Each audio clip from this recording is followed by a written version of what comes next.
পতন দিয়ে শেষ হয়েছে ঢাকা স্টক এক্সচেঞ্জে সপ্তাহের প্রথম কার্যদিবসের লেনদেন। সার্বিক সূচক ডিএসসি এক্স 27 পয়েন্ট কমে দাঁড়িয়েছে 5072-এ।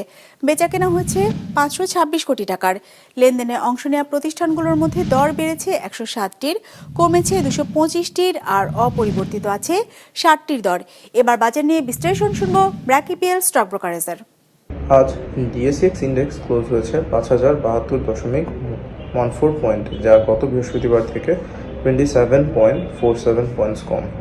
আজ টার্নওভার ওয়াইজ মার্কেটে নিম্নমুখী প্রবণতা লক্ষ্য করা গেছে, যা গত বৃহস্পতিবারের তুলনায় 1.8% কম। উল্লেখ্য, আজকের সেশনে লার্জ ক্যাপ সেক্টরে নেগেটিভ পারফরমেন্স লক্ষ্য করা গেছে, যার মধ্যে হাইয়েস্ট লস হয়েছে ফুড অ্যান্ড অ্যালাইড সেক্টরে, followed by NBFI and engineering. Turnover wise top সেক্টরগুলো ছিল যথাক্রমে general insurance, followed by pharmaceuticals and textile.